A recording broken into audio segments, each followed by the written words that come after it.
What's up, everybody? It's your boy C.Sams, and this is That Comic Show. Deadpool. This movie has just dropped this weekend, and man oh man, it's already breaking some records. It's already the second highest grossing opening for an R-rated movie. It actually broke its original record. Wonderful job at the people at Fox and Marvel. Also, it has finally dethroned Avengers Infinity War. Avengers Infinity War has been on top for close to a month in the box office, and finally, with 133 million, Deadpool has made #1. Great job to Deadpool. But you're not here to talk about numbers, we're here to talk about the movie. So let's get right into it.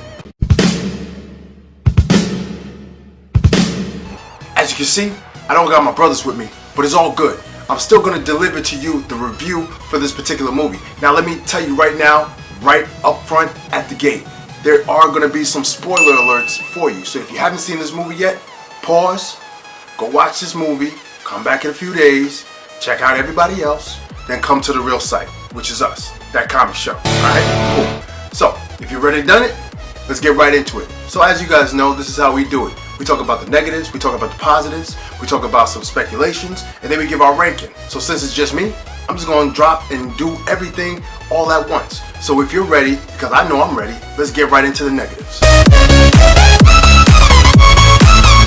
The negatives. Now this movie is full of negatives, but the negatives are not that bad. One of the negatives that I do see in this movie is the CGI. But given the fact that this is a Deadpool movie and we're not really looking for perfection, the CGI didn't really bother me so much. But some of the characters, you can see the heavy CGI, some of the action scenes were heavy CGI, which is all good because guess what? They were able to deliver everything that it needed to deliver. Let's see, what else was really the negative of the story? I guess I was looking forward to another type of Deadpool movie where it was just balls to the wall type of crazy comedy, but you didn't really get a lot of comedy in this movie. Some of the jokes hit and miss. They were okay. They weren't that great. Some of it felt a little bit forced, but a lot of it was pretty good. We see some great characters. We see my man Terry Crews. Now I thought Terry Crews was going to have a big character development and a big role to play in this movie. I mean, he is a pretty big star, but we didn't get a lot of him.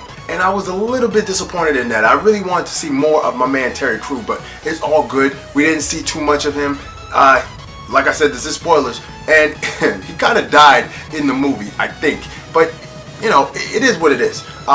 There was a lot of great character development scenes that we did see. We saw a lot of characters come back. I thought Durpinder. I thought Durpinder was pretty funny.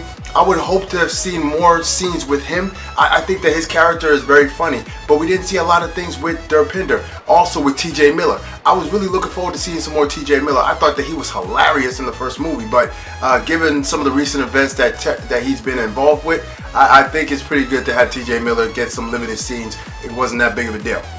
Now, another negative that I actually saw that was kind of a problem for me was with Copycat dying. I thought Copycat could have stayed in the movie a little bit longer. It just felt too rushed. It felt like the motivations was just too quick. I mean, I would have loved to see them at least get married or something like that, or something to that effect. But you know, it kind of just rushed and everything like that, which is okay. But you know, I would have loved to see a little bit more development there. That's all the negatives for me, really. Other than the CGI, some character developments, some beats of the story, some comedy that didn't really hit and miss and everything like that. That was the only negatives that I really had for this movie. Now, let's get into the real juicy stuff, the positives. There was a ton of positives in this movie. First off, Deadpool 2 actually corrects a lot of things that we saw from the other movies in Marvel, Fox Marvel. We saw a better version of the story that they tried to tell with Deadpool before in Wolverine Origins. We saw a better version of it, and we see this in the after credit scene. Now in the after credit scene, we actually see Deadpool coming through with the time traveling device that Cable uses, and he goes back in time. He goes back and he shoots Ryan Reynolds from ever taking that Green Lantern script. He shoots him in the back of the head. We see the original Deadpool, the one that they sealed his mouth and everything like that. He appears and he shoots him in the head, and he continues to shoot him and make sure that he's dead. I thought that was hilarious. They did a great job with that. Another great positive was to actually see Juggernaut. Now, during this scene, while they're in the jail, he has, I guess his name is Fire Hands or Fire Fist or something like that. But they see this kid and he's talking to this big giant. Now, when he was talking to this big giant, I was speculating to think, all right, well, who could he be talking to? Could he be talking to Abomination? Are they going to connect the universes like that? Or are we going to see a different character? In my mind, I wasn't really thinking Juggernaut. And then when he hits the trailer that he was in after that crash, the train crash or whatever, or the truck crash or whatnot, we see him step out. And when he actually steps out and I see the big hand and I see the helmet, I started going nuts. I was like, yo, they finally got Juggernaut and they're doing it correct. Juggernaut is a big mutant that has the ability to keep moving, and once he builds momentum, there is nothing on Earth besides the Hulk and maybe the Thing that can stop Juggernaut from moving. We saw Juggernaut actually in Last Stand. We saw this back in, what was it, 99, 2000, who cares? It was just bad. It was really bad. And now that we see this big CGI ogre in the form of Juggernaut, he talks like Juggernaut. He makes reference to his brother, Professor Xavier, or his stepbrother, Professor Xavier, and he's just big and menacing. I thought it was hilarious how he ripped Deadpool into two. He ripped Deadpool into two. It was insane to see that. I enjoyed every piece of Juggernaut. I thought that he was probably the best part of this movie. When Juggernaut is there and all this stuff is happening, Juggernaut and Colossus go head to head. I thought this fight was pretty funny. I thought this fight was pretty good. There was a lot of going back and forth. It was really funny to see these two characters actually go at it, and it was stuff that you read in the comic books and you're seeing it on the big screen. I think Marvel, the cinematic universe, is starting to influence the new Marvel Fox universe, because now everything seems to be working coherently. This story made a lot of sense to me, where Cable comes back, comes to get the kid, to kill the kid, because he turns into this destructive beast. It's kind of like the movie Looper. How the movie Looper kind of had the same type of thing, the Rain Man or something like that. He was a little boy who got affected. He saw something heinous and that changed him throughout his life. So in this way, he was trying to stop all that from happening. See, X-Men seem to do that a lot when they go back in time and they come back. It's a lot of stuff that they tend to do. There was another thing that I liked too. When they're inside of the mansion and Deadpool's in the mansion and he's always mentioning, man, the studio could have threw us a bone or something like that, have another character in there. You see the entire cast of the newer X-Men movies in a room and they close the door to kind of hide from Deadpool. I thought that was pretty funny. Yeah, that was hilarious to see those characters actually there in the movie. There was a lot of scenes, a lot of good scenes. Now the movie takes an actual different approach on how it delivers Deadpool. Deadpool is usually the crazy character breaking the fourth wall. He still breaks the fourth wall, which I love, but he also goes into a very sentiment and very sad love story. How he loses the one that he loves and he goes on this rampage. And while going on this rampage, he realizes the things that he has to do in order to be with, Copycat again. In order to be with his woman, his love, his boo, he has to do something. He has to protect this kid. And during this entire time, he kind of throws the kid away. He doesn't want to be a part of that kid. He doesn't want nothing to do with that kid. And Cable's trying to kill this kid. And all this stuff is happening. And that's when the kid actually goes and makes friends with Juggernaut. Actually takes a couple of things that Deadpool actually told him he should probably do. Make friends with the biggest dog in the yard, and who bigger than Juggernaut. The movie was very great. It was very great in that sense. I thought that he took a different approach with Deadpool. People often ask me, since I've seen the movie on Thursday, which movie is actually better? The original Deadpool or Deadpool 2? And to be honest with you, I really can't answer that question. I think both of these movies stands on its own. I think that it's definitely a really good sequel to the original Deadpool. To be honest with you, if you're into the whole blood and guts and the whole going crazy, trying to kill everybody to get to the one boss and everything like that from Deadpool 1, more power to you. That's what you got in Deadpool. But when you take a look at Deadpool 2, you get a story. And that's what they did. They tried to make this thing so sentimental and so sad from the opening scene.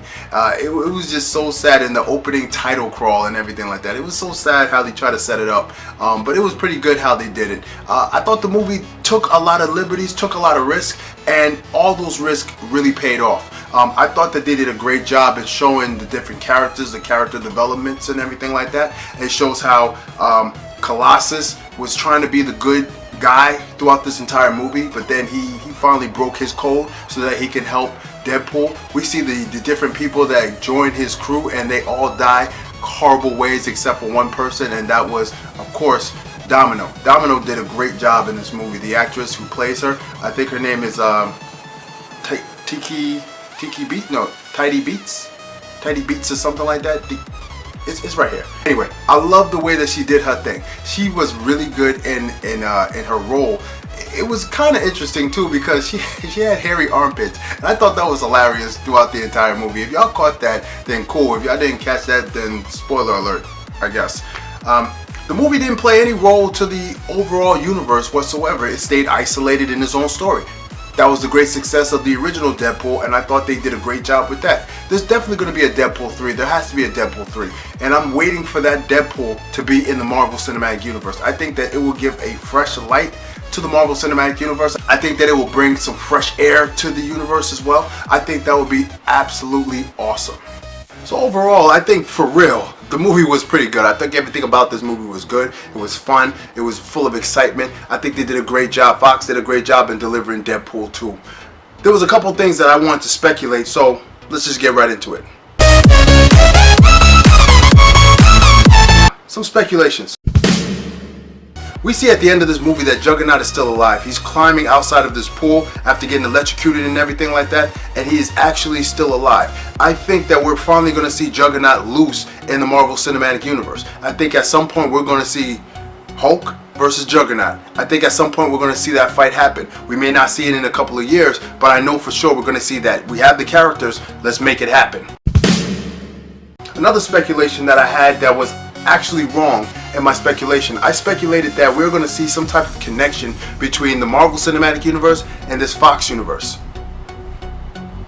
We actually didn't see any type of connection. I was hoping that somebody would have faded away or something like that, would have gave it the overall appeal that, yeah, this is a larger universe and these are different people in that universe. Yeah, we didn't get any of that, unfortunately.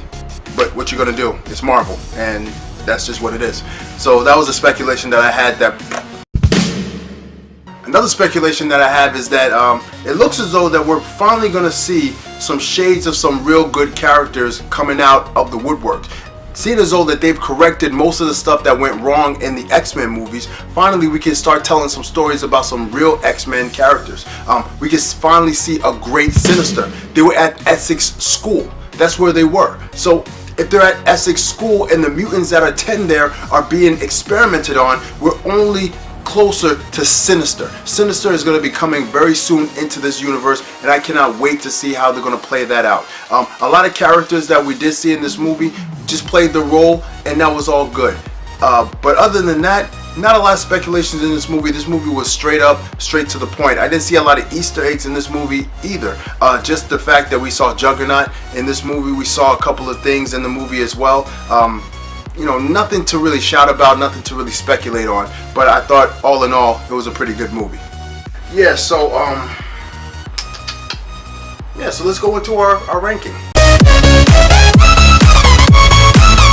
If I was to rank this movie and give this movie a 1 out of 10, I definitely gave this movie a 9 out of 10. Solid 9 out of 10 for this movie. Deadpool came through and did his thing. I thought it did a great job in delivering these characters. I thought Deadpool was hilarious as ever. The things that Deadpool did, there was a scene in the movie where Deadpool got his legs ripped apart by Juggernaut. And instead of bringing his old legs together for it to heal up, he started growing some new legs. So that was a little bit of a callback to the original movie where he cut off his arm, or cut off his wrist, and his fingers started to grow back and his hands started to grow back. We see his legs starting to grow back, and he has baby legs, and he's crossing his legs, and he opens his leg like Fatal Attraction. And anyway, so the movie was funny. The movie was hilarious. I thought it delivered on all cylinders. At the end of the day, when you look at it, this movie really stands up to the first movie. I don't think either movie was better than the other because both movies brought something different to the character, brought something different to the genre. So I thought they did a great job in that. I don't think that one movie was better than the other. I thought they both stand together. If anything, I think that I actually gave the original Deadpool a 9 out of 10. The movie was great in that sense. It would have been a 10 out of 10 if they connected it to the overall universe, seeing as though that they are owned by Marvel Cinematic Universe or Marvel Studios or Disney. But you can't get everything you want, which is alright. And that was pretty much it, y'all. Deadpool 2 was a great movie. Awesome job by the people at Fox. They did their thing with this movie. They corrected a lot of wrongs that the X-Men universe has given us. We got a better Juggernaut. Awesome Juggernaut. We don't have to worry about that fake Deadpool that we saw in Wolverine Origins. We put a bullet in his head and that's done. Green Lantern. Oh man, I didn't even mention this. DCEU. I know I have problems with the DCEU, but man, oh man, does Deadpool bury and go at the DCEU. I'm sure that there were some hardcore DCEU fans that didn't like the movie just because of the fact that they were poking fun at their universe, at their universe expense. The only mention that they made for the cinematic universe of Marvel is Thanos, when he calls Cable Thanos. Move or die. Pump the hate brakes, Thanos. Other than that, when it... I'm sorry, just thinking about it. He said, "You're so dark. Are you sure you're not part of the DCEU?" You're just a clown. Dressed up as a sex toy. So dark? You sure you're not from the DC universe? I thought it was so meta how they just went into that and they started throwing in on the DCEU. They started going at them. They made like at least 4 or 5 jokes directed towards the DCEU. DCEU, step your game up, man. Obviously, because look at this. Deadpool is poking fun at you guys. That's not cool. Anyway, and to think about it, Deadpool 2 actually beat Justice League at the opening box office with 133 million, while Justice League only had 90 million. This is your boy Sams. This is That Comic Show, and this was that Deadpool review. Like, share, subscribe. Leave your comments below. Let us know what you thought about the movie. I thought the movie was a 9 out of 10. At some point, we're going to have the fellas here so they can tell you their scores as well. This is your boy Sams. I said that over there, right? Anyway, Sams out. Like, share, and subscribe. Hit that notification button so you can know when we drop new stuff.